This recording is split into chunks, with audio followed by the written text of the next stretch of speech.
예배가 얼마나 중요한지에 대해서 오늘 말씀을 보도록 합니다. 자, 하나님은 예배하는 자를 찾으십니다. 누구를 찾는다고요?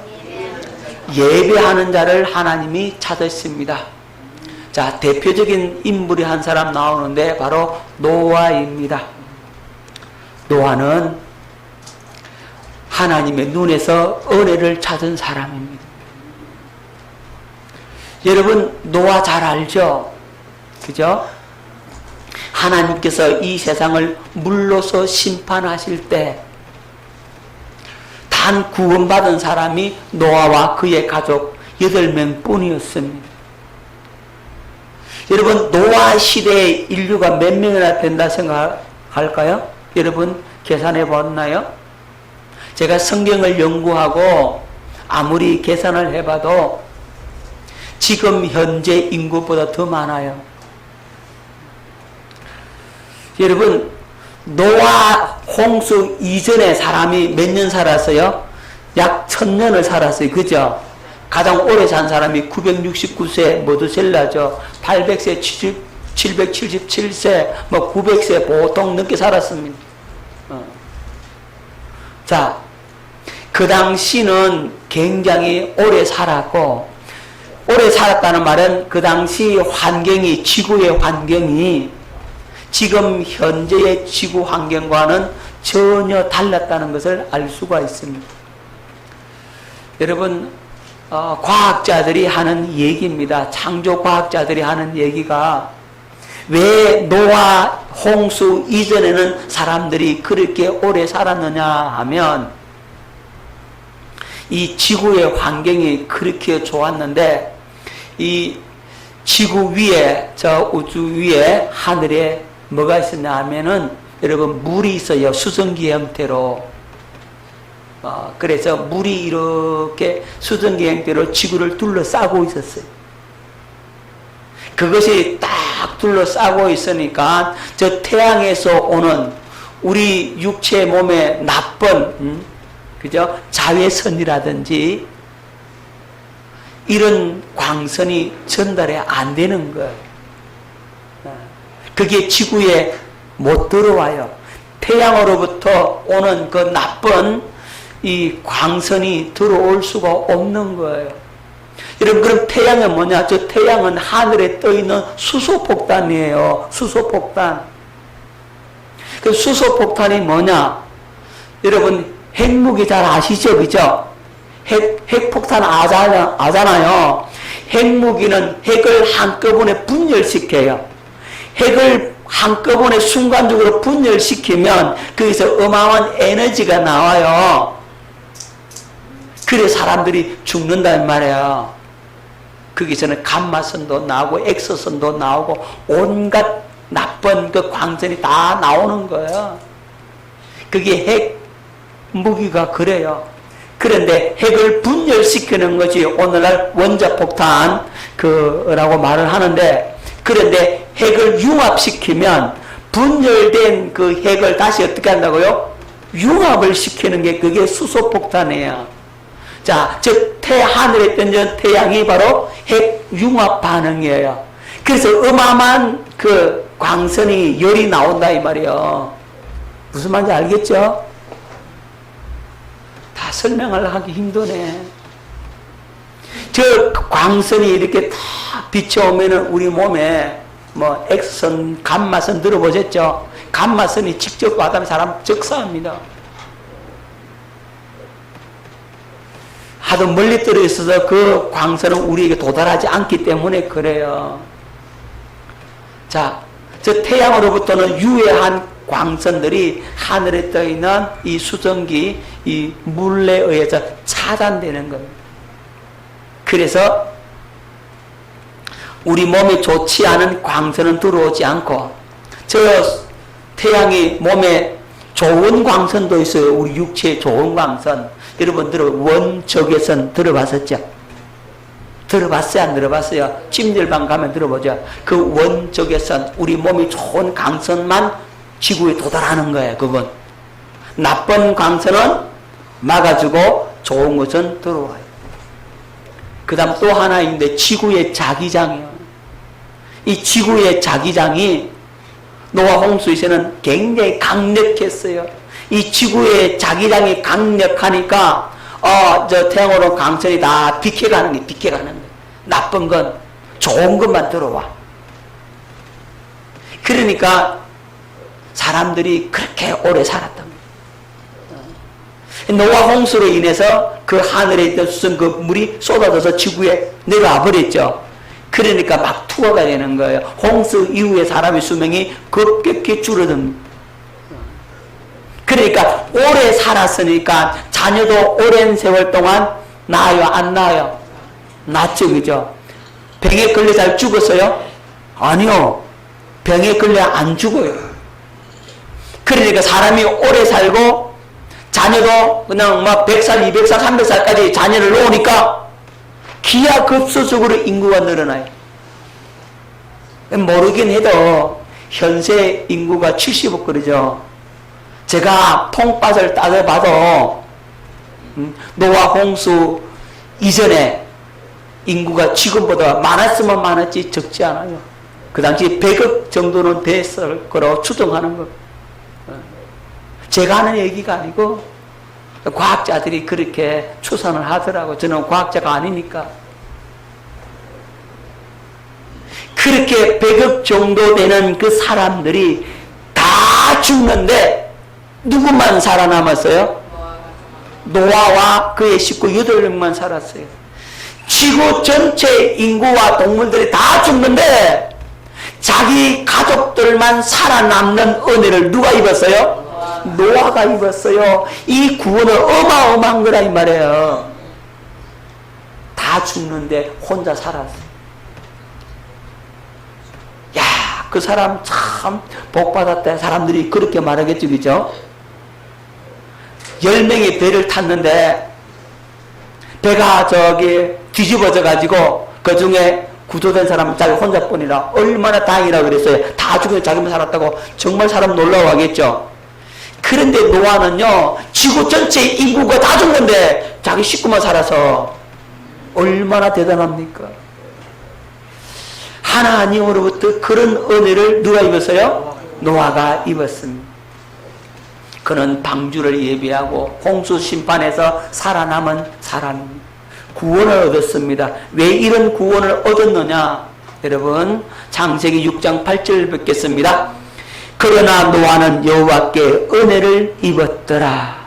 노아는 여호와께 뭘 입었더라? 은혜를 입었더라요. 킹 제임스 번역에는 주의 눈에서 은혜를 찾았더라 이렇게 돼 있어요. 하나님의 눈에서 뭘 찾았더라? 은혜를 찾았더라. 그래서 노아는 한마디로 예배하는 자였다 이 말이에요. 하나님의 눈에서 은혜를 찾는 사람이었어요. 그래서 하나님의 눈에 든 거예요. 아멘. 누구 눈에 들었다고? 하나님의 눈에 들었다 이 말이지. 하나님의 눈에서 은혜를 찾았기 때문에 온 인류가 멸망하는데 자기 가족 8식구만 살아남았어. 엄청난 구원의 축복을 그 가정이 받았습니다.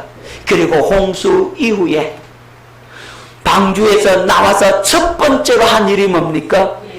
하나님 앞에 제단을 잡고 예배로 나아가죠. 그게 노아의 모습이었습니다. 하나님은 이렇게 자기를 찾고 예배하는 그 자를 하나님이 찾는다 이 말이죠. 여러분들도 하나님의 눈에 드는 사람 될 수 있기를 예수 이름으로 축원합니다. 하나님이 찾는 사람, 바로 그 사람이 여러분이 될 수 있기를 바랍니다. 그럼 누구를 찾으시느냐? 하나님은 예배하는 자를 찾는 것입니다. 여러분들이 신령과 영으로, 진리와 영으로 예배 드릴 때 하나님은 그를 찾고 하나님의 눈에 든 사람이 되는 겁니다. 할렐루야. 주님이 찾으시는 그 한 사람이 바로 여러분이 될 수 있기를 예수 이름으로 축원합니다. 두 번째, 아브라함을 들 수 있습니다. 누구죠? 예. 자, 이 아브라함이 어떤 사람이냐? 아브라함은 갈대아 우르가 고향입니다. 아브라함은 우상 숭배하는 아버지 밑에서 그 우상을 반대했던 아브라함을 하나님이 찾으신 겁니다. 그러니까 아브라함의 아버지가 누구죠? 예, 데라입니다. 데라의 직업이 뭐냐면 우상 만드는 사람, 우상 장수였다고 합니다. 자, 데라의 직업은 우상을 만드는 사람이었다고 합니다. 그래서 우상을 만들고 파는 그 데라는 우상 숭배를 잘할까요? 못할까요? 그렇죠. 우상에 완전히 찌든 사람이잖아요. 우상을 만들어서 파니까 굉장한 우상 숭배자죠. 그 밑에 데라의 아들이 누구라고요? 아브라함이란 말이에요. 자, 우리 사도행전 7장 2절로 3절 한번 뵙겠습니다. 자, 서대반이 이르되 여러분 부형들이여 들어서서 우리 조상 아브라함이 하란에 있기 전 메소포타미아에 있을 때 영광의 하나님이 그에게 보여 이르시되 네 고향과 친척을 떠나 내가 네게 보일 땅으로 가라 하시니, 자, 아브라함이 메소포타미아 갈대아 우르 여기 있을 때 하나님 그를 불러냈다 그랬죠. 그럼 데라가 우상 장수인지 아닌지는 성경에는 나와 있지 않아요. 하지만 우상과 관련된 자라는 것만을 말씀하고 있습니다. 자, 요수아 2사장 2절을 읽겠습니다. 여기 빨간 것이 보십시다. 데라가 강 저쪽에 거주하여 다른 신들을 섬겼으나, 데라가 누구죠? 아브라함 아버지죠. 강 저쪽에 거주하여 뭘 섬겼으나? 그래서 다른 신을 섬겼다 그랬잖아요. 그러니까 데라는 전해져 내려오는 얘기에 의하면 데라는 우상 장수였다고 합니다. 자, 여러분 미드라시라고 하는 것 들어보셨죠? 성경의 뒷얘기 미드라시. 자, 이 미드라시에 의하면 아브라함의 얘기가 아주 구체적으로 잘 나타나 있습니다. 아브라함의 아버지가 우상 장수 맞아요. 그 미드라시에 보면. 그리고 그때 통치하는 왕이 누구냐면은 니므롯입니다. 니므롯 알죠? 바벨탑을 쌓은 그 니므롯이 왕이었고, 그 니므롯 위에 밑에서 충성을 다하는 사람이 누구냐면 바로 데라였습니다. 데라는 우상을 숭배하고 우상을 만들어 팔면서 누구의 말에 충성을 했느냐 하면 니므롯 왕에게 충성했던 사람입니다. 자, 그런데 이 데라가 우상 숭배를 그렇게 독실히 하고, 아브라함은 아버지가 하는 그 일이 너무 싫었다 이 말입니다. 다 말씀을 들을 수 없고 한 토막만 말씀을 들은다면, 이 데라가 우상을 갖다가 만들어서 창고에 다 넣어놨는데 아브라함을 부르면 아브라함아 여기 와봐라. 보니까 아브라함을 데리고 그 창고 문을 열어서 우상을 보여주는 겁니다. 그리고 데라가 말합니다. 저 신들 내가 만들었는데 저 신들이 우리 인간을 창조했고 이 지구도 온 우주를 만든 신이다. 그러니까 저 신에게 절하고 경배해라. 그래서 아버지는 그 앞에 절을 하는 거예요. 아브라함은 따라하지 않았어요. 그리고는 이제 창고 문을 나와서 어머니한테 이야기합니다. 어머니 저 양을 한 마리 잡아서 아주 맛있는 요리를 해주세요. 왜? 그러니까 아버지가 저에게 우상을 보여주는데 그 우상에게 갖다 바치면 우상이 얼마나 기뻐하겠습니까? 그러니까 어머니 맛있는 음식을 만들어 주세요. 그래서 어머니가 아브라함의 말을 듣고 양을 잡아서 맛있는 음식을 만들어 줬습니다. 그런데 그 음식을 갖고 이제 그 창고로 갑니다. 우상이 있는 그 창고로 들어가서 그 우상에게 갖다 바칩니다. 이제 큰 우상, 장우상, 내가 음식을 가져왔으니 마음껏 드세요. 그랬더니, 그 우상이, 음식을 묻는 우상이 하나도 없더래! 아무도 안 먹더래! 아니, 왜 안 드십니까? 우상님들 드세요. 이거 얼마나 맛있는 건데요. 왜 못 드십니까? 아니, 손도 있고, 발도 있고, 입도 있고, 코도 있고, 귀도 있는데, 왜 안 드십니까? 드세요. 아무도 안 먹더래.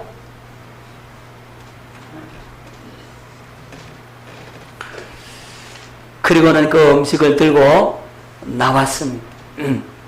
음식을 놔두고는 이제 망치를 하나 가지고 그 우상을 다 때려 부숴버렸어. 다 부숴버렸어. 아니, 음식도 못 먹는 우상이 뭔 신이냐고, 이거. 다 부숴버렸어. 그리고 제일 큰 우상 그 하나만 손대지 않고 그 손에다가 망치를 떡 들려놓고서 나왔습니다.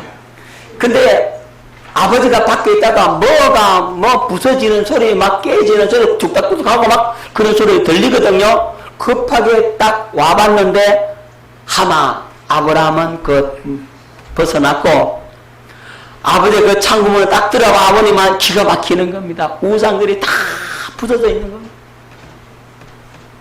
그래서 아브라함을 찾습니다. 이 우상은 어떻게 된 거냐? 그랬더니 아브라함이 타연하게 얘기합니다. 아버지요, 내가요 어머니가 만들어준 음식을 가지고 저 우상에게 드리려고 다 갖고 갔더니 저 우상들이요 서로 그 음식을 먹으려고요 막 달라고 하길래 저 큰 송이 저 큰 우상이 막 조용히 해 말 안 들어. 저 우상이 다 자기 먹으려고 다 들고 쌌어. 보세요, 망치 저 우상 선배지 않습니까? 그러는 거야. 그러니까 아버지가 기가 막혀가지고, 야 이놈아, 눈이 있어도 보지 못하고 귀가 있어도 못 듣고 손이 있어 발이 문지도 못하는데 음식을 어떻게 뭘 주냐? 네가 그랬지? 제대로 못 움직여. 그랬더니 아브라함이 말합니다. 아버지, 눈이 있어도 보지 못하고 귀가 있어도 듣지 못하고 입이 있어도 말도 못하고 움직이도 음식도 먹지 못하는 게 신입니까? 그게 신입니까? 그랬더니 이 아버지 데라가 니므롯 왕에게 달려가서 자기의 아들 아브라함을 고발해버려. 잡아 넣으라고. 그래서 니므롯 폭군이 아브라함을 잡아다가 감옥에 쳐넣어버렸어. 자, 그리고는 며칠이 지났어요. 이 왕이 아브라함을 어떻게 처리하면 좋겠느냐. 이제 자기 신하들 의논하는데 화형시키는 것이 마땅하다. 화형시키자. 그래가지고 이 아브라함을 이제 화형시킨다고 잡아 나왔습니다. 분무불을 갖다가 막 엄청나게 뜨겁게 해가지고 이제 아브라함을 물속에다가 집어넣습니다. 집어넣었더니 아브라함이 불에 안 타는 겁니다. 다니엘서와 같은 그런 이적이 거기에 기록이 되어 있어요. 그래서 다른 사람들 신하들에게 여봐라, 저 아브라함을 꺼내오느라 함께는 꺼내러 가다가는 신하들이 다 죽어버렸어. 불에 뜨거워서 하도 뜨거워가지고. 그래서 니므롯 왕이 큰 소리를 칩니다. 아브라함 빨리 나와. 그래서 아브라함이 거기서 나오게 되는 겁니다. 그래서 살았다고 하는 그 얘기가 미드라시에서 전해져 내려오고 있어요. 요까지만 합시다. 재밌죠? 예. 미드라시라고 하는 책 강문호 목사님 번역한 건데 여러분 보시면 아마 그런 재밌는 얘기가 나오고 있습니다. 어쨌든 아브라함의 아버지 누구라고요? 데라는 무슨 장사? 우상장수였다. 그런 상황 가운데서 하나님께서 아브라함을 불러내는 겁니다. 아브라함아, 너 본토 친척 아버지 집을 그래서 떠나라. 이렇게 하시는 거예요. 아멘. 그러니까 하나님의 눈에 누가 들었어요? 아브라함이 들은 거예요. 하나님의 눈에서 긍휼을 찾은 사람이 아브라함이라는 거죠. 우상을 숭배하는 그 아버지 밑에서 아버지를 따르지 아니하고 그 사회, 그 나라, 그 폭정을 일삼는 니므롯 왕의 통치 밑에서 살지 아니하고 이제는 하나님이 다스리는, 하나님이 통치하는 땅, 그 땅으로 가라. 내가 지시할 땅으로 가라. 이렇게 말씀을 하셔서 아브라함이 그 말씀을 듣고 친척 아버지 집을 떠나가는 겁니다. 그래서 아브라함은 믿음의 조상이 되었습니다. 할렐루야. 여러분, 이렇게 하나님은 자기를 찾는 자, 하나님 눈에서 은혜를 찾는 자, 예배하는 자를 찾으신다는 겁니다. 저와 여러분들이 하나님의 눈에 들 수 있기를 예수 이름으로 축원합니다. 자, 그래서 예배는 생명 걸고 성공해야 합니다. 예배를 실패하는 자는 오히려 그 마음이 강팍하게 됩니다. 여러분, 예배 실패하면 마음이 어떻게 된다고요? 강팍하게 돼요. 예배 성공 못하면, 예배 실패하면 마음에 답답함이 있고 강팍한 마음이 더 이렇게 생기게 되는 겁니다. 자, 여러분, 가인의 제사, 가인의 예배를 아시죠? 가인은 무엇으로 하나님 앞에 제사를 드립니까?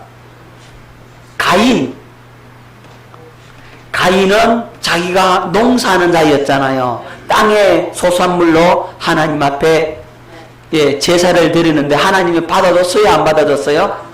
안 받아줬어요. 왜 안 받아줬을까? 자, 가인의 제사, 가인의 예배에 대해서 잠깐 간단하게 살펴보면 그렇습니다. 하나님께서 가인의 예배를 받아줄 수 없었는 이유가 있어요. 제일 먼저는 피 없는 제사였다는 겁니다. 희생이 없는 제사를 하나님이 안 받으신다는 겁니다. 반드시 피 있는 제사를 드려야 합니다. 제가 이렇게 설교하니까 어떤 신학생이 저한테 질문을 해요. 목사님, 아니 성경에 곡식으로 드리는 소제도 있지 않습니까? 소제도 있는데 왜 피 없는 제사를 안 받으신다라고 말씀합니까? 곡식으로 드리는 제사도 있는데요. 이렇게 질문을 해요. 여러분, 그 소제는 항상 이 피 있는 제사와 같이 드려요. 따로 혼자 소제만 드리는 경우는 없어요. 번제 드릴 때도 소제 같이 드리고 화목제 드릴 때도 소제 같이 드리고 그래요. 그리고 이 소제에는 반드시 뭘 붓느냐 하면 포도주를 부어요. 이 포도주가 피를 상징해요. 전제로 포도주를 붓기 때문에 그 포도주는 피를 상징하기 때문에 그 제사는 피 있는 제사가 되는 거예요. 그래서 피 없는 제사, 희생 없는 제사는 하나님이 받지 않으신다. 자, 그 다음 이유가 뭐냐면 하나님께서 받으실 수 없는 가인의 마음이었다는 겁니다. 하나님은 그 제사만 받는 것이 아니라 제사 드리는 사람의 마음을 받으시는데 하나님은 가인의 마음을 받으실 수가 없었어요. 자, 창세기 4장 5절로 한번 보겠습니다. 가인과 그의 재물은 받지 아니하신지라 가인이 몹시 분하여 안식이 비나니. 여기 잘 보세요. 가인과 그의 재물 이렇게 되어 있어요. 그죠? 가인의 재물을 말하는 거 아니에요. 가인과 그의 재물. 그렇다면 가인의 마음 상태를 하나님이 받으실 수가 없다는 거예요. 그러니까 예배가 얼마나 중요한데, 예배 드리는 자의 마음이 잘못되면 그 예배는 실패할 수밖에 없는 예배라는 겁니다. 자, 그리고 가인은 악한 자에게 속하였습니다. 악한 자가 누구죠? 그렇죠. 마귀에게 속한 자라 그랬어요. 자, 요한 1서 3장 12절 말씀을 뵙겠습니다. 가인같이 하지 말라. 그는 악한 자에게 속하여 그 아우를 죽였으니 어떤 이유로 죽였느냐? 자기의 행위는 악하고 그의 아우의 행위는 의로움이니라. 자, 가인같이 하지 말라. 그는 악한 자에게 속하여. 악한 자가 누구죠? 마귀잖아요. 마귀에게 속했기 때문에 그의 예배를 받는다, 안 받는다? 안 받는다. 악한 자에게 속했습니다. 자, 그러니까 가인은 하나님께서 받을 수 없는 제사를 드림으로써 하나님께서 받지 않으니까 그는 더 강팍하게 되고 완악하게 되고 누구를 죽입니까? 동생 아벨을 돌로 쳐 죽여버리죠. 살인죄를 범했다 이 말입니다. 자, 보세요. 가인이 제사를 안 드렸다면 아벨을 죽이겠습니까?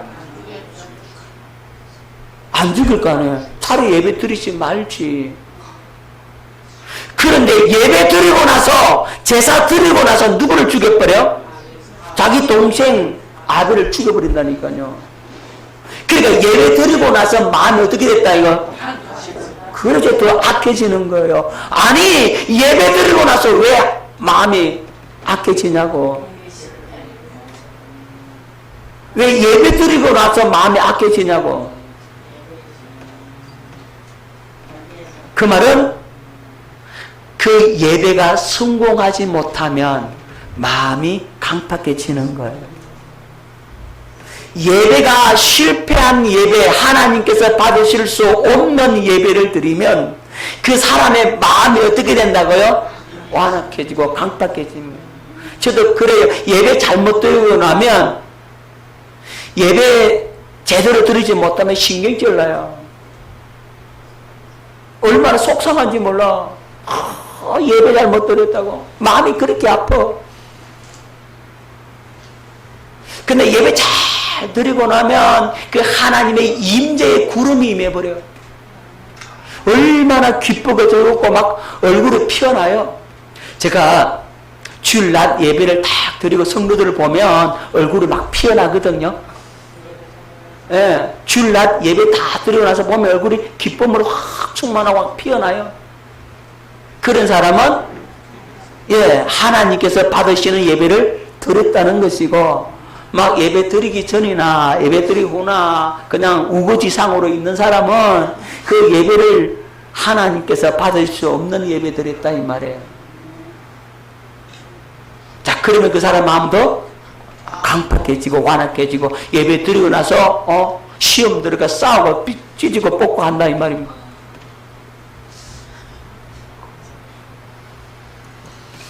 여러분, 예배 실패는 더욱더 마음을 강팍하게 만듭니다. 그 사람들이 그러잖아요. 아, 믿는 자가 더 나쁘다고. 그런 소리 많이 듣죠, 그죠? 왜 그래요? 예배를 실패하니까 또 강팍해지는 거예요. 그래서 예배는요, 목숨 걸고 순종해야 됩니다.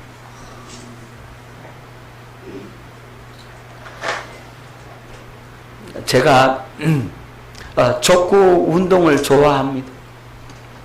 그래서 이제 운동하러 갔는데 저기 서재에 그 족구 팀이 있어요. 매일 해요. 매일 아침마다 딱 1시간 반 정도, 1시간에서 1시간 반 정도만 딱 하고 그네들이 출근을 한대요.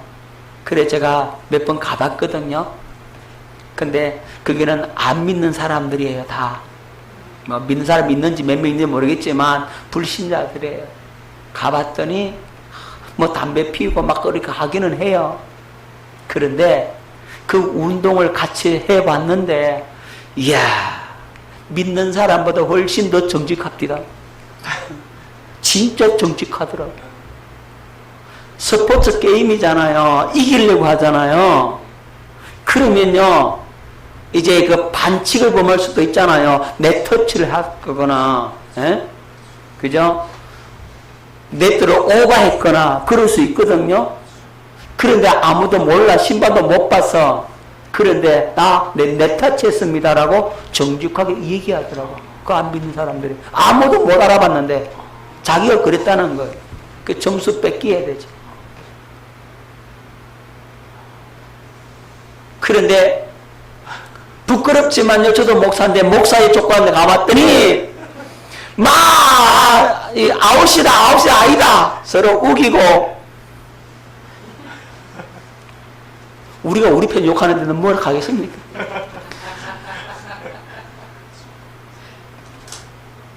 왜 그래요? 예배에 실패했다 이 말이에요. 예배 성공하면요, 주님의 임재가 있고 주님의 사랑이 부어지고 주님의 은혜가 부어지면 그 사람이 변화 안 될 것 같아요? 변화됩니다. 주님의 은혜가 부어지는데 주님 만났는데 변화가 안 돼요? 우리 예배의 성공자가 됩시다. 우리 마음을 다하여서 찬송가 한 절 한 절에, 기도 한마디 한마디에 내 영혼을 담고 내 마음을 담아서 주님께 최대한 영광을 돌리는 그 믿음의 자세를 가지고 주님 앞에 예배드림으로써 마음이 더 풀어지고 변화되는 그런 삶을 살 수 있게 되기를 예수 이름으로 축원합니다.